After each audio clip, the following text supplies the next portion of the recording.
So April, Vian, welcome to Vantage Voices. I'm so glad you're here. And I'll be honest, you have Jesse to thank or blame that you're on this podcast. But he said, April, I like to thank and blame him often because he said, oh my gosh, April Joy, this is amazing. We have to get her on Vantage Voices as one of the first voices on our podcast. And I said, I can agree with you more. So Vantage Voices lives inside the membership first. This conversation is for the room of people who join Vantage. And so members can actually know you, try to get to know you before they even meet you. And the whole purpose of Vantage is to walk in the room knowing who you'd like to connect with and people that you may not have met before in a more traditional setting. And if you want people to hear this and make it public, that's your give me the one sentence about who do you help and what changes for them when you do. I like to think that I help the neurodivergent population, children and adults, and what changes for them is giving them some independence, some advocacy, and making the world a little more accessible. And what's the name of your business? Bridging the Gap. Bridging the Gap. And Bridging the Gap, how long has Bridging the Gap been around? It's relatively new. It's been around for just a year. Awesome. And so you built the company around neurodivergent adults at work. What did you see that made you go, somebody has to fix this? And then further, that person needs to be me. And what did I see that needed changed? I've been in this field, working with neurodivergent children for 15 years. And what I saw was that as they got older, everyone kind of assumes that you'll either need help from your parents forever or that you're just going to get everything sorted out by the time you're 22. And there's not a lot of help for everybody else. And the majority of people are in between. They can live independently, but they still need some help. Maybe they're not doing well at job interviews because they don't understand that what shoes you wear matters for some reason, or they're not making eye contact, or they're living independently, but they're chronically late or really disorganized. And a lot of them turn into adults that have a really negative self-narrative where they think all these things are character flaws. And it's really just skills that they were not taught, because they just kind of assume that as a grown-up, you'll sort it out. That's something I have experience with the executive functioning deficits, with training, with teaching, with working on these skills and teaching that to adults. So I started Bridging the Gap as a social benefit corporation. So we can never put profit above purpose, to work with the individuals on teaching those skills, doing coaching, offering resources. But I also work with the businesses doing inclusivity coaching, HR behavioral coaching, so that we can start at kind of a systemic level at places of employment, making sure that things are inclusive for kind of everybody. And that works for all your employees, whether they're neurodivergent or not. And it seems like I don't know if I could put a time frame to it, but it seems like over the last 5-10 years that companies are certainly more cognizant of recognizing those things in their employees, and even with, sort of self-help and going through that journey yourself. But, what do you think, even given that progress, that the world, whether it be corporate or whatever it is getting wrong about neurodivergence in the workplace? I think right now, a lot of it still centers around compliance, where a lot of employers okay, we're going to do this and we're going to be inclusive because we have to be. But that's not really helpful. And especially post-COVID, a lot of norms changed with things and we started kind of rethinking. And I think that's something that should continue. And we're looking at being inclusive for our neurodivergent employees. It's not just like, okay, you're quirky, we'll turn down the lights a little bit. Like there's other things, there's standards that we have in place that are just kind of arbitrary. They don't really make sense. There's a difference between everyone needs to be on time and you need to meet your deadlines. Like which of those things are really important? Which one do we want to focus on?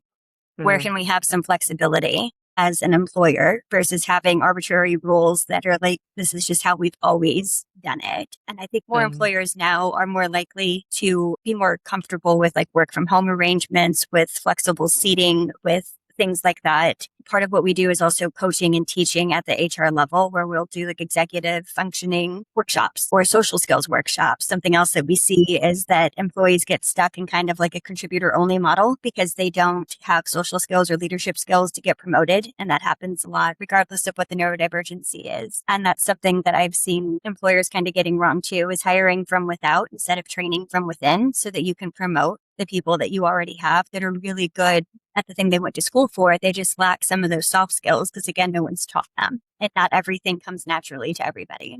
Love that. And obviously with Vantage, people who will be joining Vantage, want to be a part of it, are going to see this and they're going to say, oh my gosh, I definitely see that I have a gap here.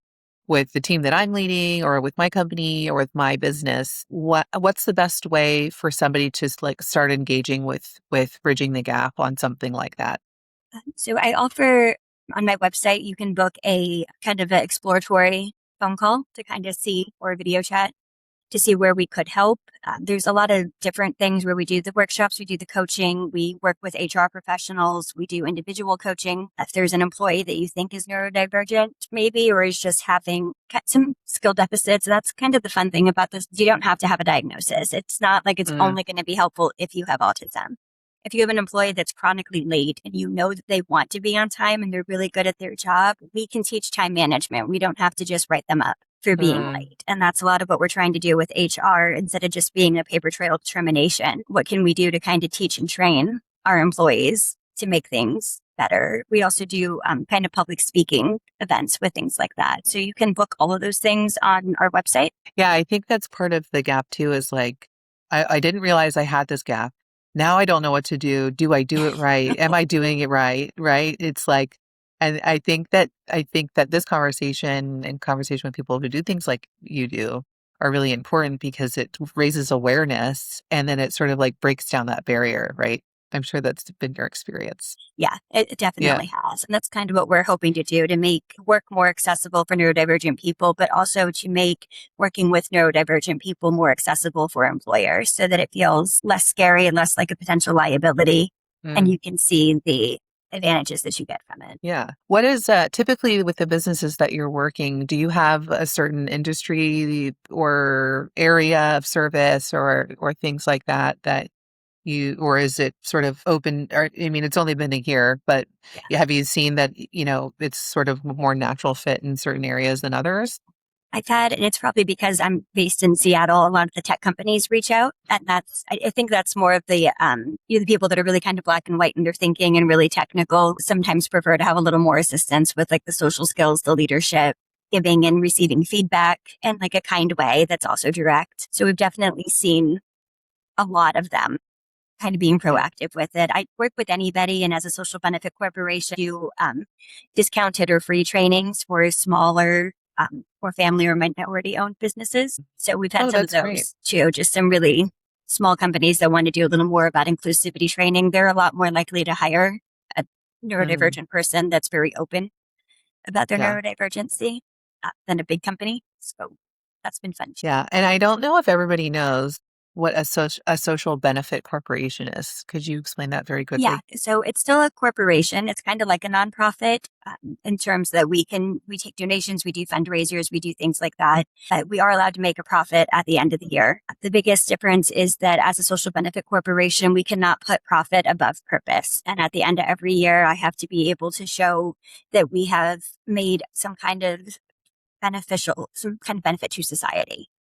We have Mm. to have some kind of positive impact on the people that we help and the people we serve. Yeah. Yeah. I think it's really interesting. Well, so Vantage, the directory that we have, I wanted to ask you that because I think, we first want to open a business listing for anybody in Puget Sound, really. It's free to Yeah. claim. And it's certainly, we're focusing on nonprofits. How do we raise visibility for those, but also for corporations like yours and for, BIPOC businesses, women owned. I mean, the list could go on. But I think it's interesting because I would imagine that, if you don't have nonprofit right on your business, sometimes people don't realize that like you take donations and all of those things. So I think that's sort of an awareness piece that I'd love people to get from this too. Okay. So let's pivot a little bit. I want to go into the connection piece because, I think one of the things that we miss the most about, we were talking about earlier, off camera is the connection and the community of Columbia Tower Club, right? It was certainly business first in a lot of ways, but you also could go in the room and you would see at least one person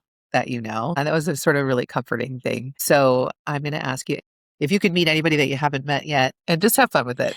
What is one person that you're looking to meet that you haven't yet? That's a very good question. But so many cool people already through Yeah. the networking events and things that I've done. I don't know if there's like a specific Or a type of person, person, maybe. type of people, definitely. I've gotten very involved politically lately. So there was a lot of, I would love to meet Patty Murray again at some point. Uh, and some of the other, like the Seattle board, city Yeah. council. I would like to meet some more of the city council members, I people love that. along those lines for sure. Yeah, that's one of my favorite questions to ask as we do these mini episodes, because as we build our community intentionally with all of our networks, it's sort of interesting. It's like, oh yeah, Patty Murray, let's Yeah. reach out to her. Yeah. So, as I mentioned, Vantage aims to be a give first community. What's something that you can do for another member that's just sort of like part of your being, like something you're like, I know I can give this. This is a skill set that I have, and this is what I bring to the table. Yeah. So I'm really good at connecting people as well, figuring out people who need to know each other, particularly in like the healthcare, mental health type of fields. I have 20 years of raising and working with children. So I'm really great at parenting advice, especially if you're having behavior problems or conflicts with your children and things like that. I advocate for IEPs and special education students. So I have a whole bunch of knowledge about things like that for anyone who's struggling to get their children services that they need or diagnosis that they need. And I just recently started doing clarity assessments for adults that want to know if they might have ADHD or autism. I can't do a medical diagnosis, but I can do the assessment. I found that it's helpful for grown-ups to know that they're a normal zebra and not a weird horse. And sometimes getting that information I clarifies love that for you. that. And that's something that I've been doing mostly for free, kind of pro bono, with some of the grown-ups that I know that are just kind of looking for some clarification and some direction. I love that. Okay. And so what do you need? As I've been growing, bridging the gap, I don't have a lot of, I hate social media and TikTok and doing things like that. So I'm not really promoting myself out there very much. So I'm still looking for connections to get new clients, to kind of get some bigger companies, to get more speaking engagements, to kind of talk to more people about this and why it's important. 20% of the workforce is, in theory, we believe about 20% of the workforce is neurodivergent right now. And that's something I think a lot of employers are not aware of. Kind of getting in front of more people to share this information, getting in front of more neurodivergent adults to let them know that there's resources available for them outside of therapy. Anybody that wants to know more about it. Okay, I think we could probably definitely make that happen. And I'm like you, even though we're doing a podcast right now, the social media thing does not light me up unless it's written. If you please tell me what to do, I will do it. But I hate Same. making TikTok videos of myself so much. Yeah, I like to watch them and doom scroll, but creating them, not so much. But that may be because I might be a normal zebra, so we'll have to connect about that. All right. Okay. So these are a couple of the quick fires. So finish the sentence. The best teams I've ever seen all have this one thing in common. Communication. I should stay neutral with the answers, but obviously I agree. So one change that any leader listening could make, if they could just change this one thing and it would help them in their leadership, what do you think that could be? Being transparent about your mistakes in front of your team. Okay. And then this is more of a fun one. What is your coffee order, or if your drink order in the morning if you don't drink coffee? Blonde vanilla latte, half calf. Vanilla latte, half calf. Ooh, I love that. And then what's a book that you push on people if you do? I push every book. Every book. Everything. Okay, Currently, push one on me. The Mastery of Self by Don Miguel Luez Jr. It's based on the 4 agreements of like Toltec spirituality. It's been a fun read. And what is the last thing that genuinely inspired you? Yeah, it's going to sound hokey, but my kids, like yesterday, most of my kids are grown-ups. My baby will be 14 next month, and they were singing in the kitchen while they were making dinner, and it was a simple thing, but I find it inspiring because the world's kind of a mess right now, but they're still finding a reason to sing in the kitchen. Oh, I love that. And it doesn't sound hokey to me at all. All right. So where do people find you and the work that you're doing? The website is bridgingthegapwa.com. So you can find me there. I'm also on LinkedIn and Facebook and Instagram and all the social media that I don't like to be on. Yeah. But it's a requirement. Yes. Maybe we can get you help with that. And then we're building your listing in the Vantage directory this week so the whole city can find you. It's optimized for search and all of those things. But, so if people want to find you there, It's open to the city. Anybody can go there or they can find you on your website. And we'll put those in the show notes as well. So there will be a link there as well. Well, and having spoken with you about all of this, I'm like, I totally see a podcast with you and Jesse happening. And then a couple other people got me thinking, so that could also solve your social media. Yeah, that would be fun. Yeah. Yeah.